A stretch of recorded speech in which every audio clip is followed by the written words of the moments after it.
ಕೆನಡಾದಲ್ಲಿ ದುಷ್ಕರ್ಮಿಗಳ ಗುಂಡಿಗೆ ಚಂದನ್ ಬಲಿಯಾಗಿ 5 ದಿನವೇ ಉರುಳಿದೆ. ನೆಲಮಂಗಲದ ಚಂದನ್ ಮೇಲೆ ಟೊರಾಂಟೊದಲ್ಲಿ ಗುಂಡಿನ ದಾಳಿಯಾಗಿತ್ತು. 2 ದಿನಗಳಲ್ಲಿ ಚಂದನ್ ಡೆತ್ ಸರ್ಟಿಫಿಕೇಟ್ ದೊರೆಯಲಿದ್ದು, ಆ ಬಳಿಕ ಅಂದ್ರೆ ಶನಿವಾರದ ವೇಳೆಗೆ ಚಂದನ್ ಮೃತದೇಹವನ್ನ ಭಾರತಕ್ಕೆ ಏರ್ಲಿಫ್ಟ್ ಮಾಡಲಾಗುತ್ತೆ.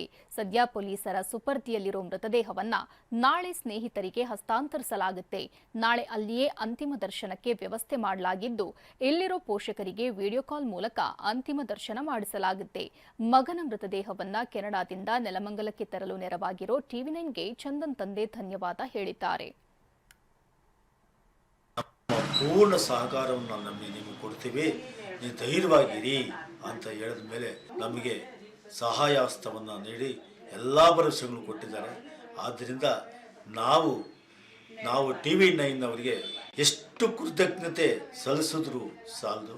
ಯಾಕೆಂದರೆ ಪ್ರಥಮವಾಗಿ ಅವರು ಬಂದು ಅವ್ರ ಧೈರ್ಯ ಕೊಟ್ಟ ಮೇಲೆ ನಮಗೆ ಈ ಥರ ಭರವಸೆಗಳು ಮೂಡ್ತಾ ಅವರಿಗೆ ನಿಮ್ಮ ಟಿವಿ9 ಧನ್ಯವಾದಗಳನ್ನು ನಾನು ತಿಳಿಸ್ತೀನಿ.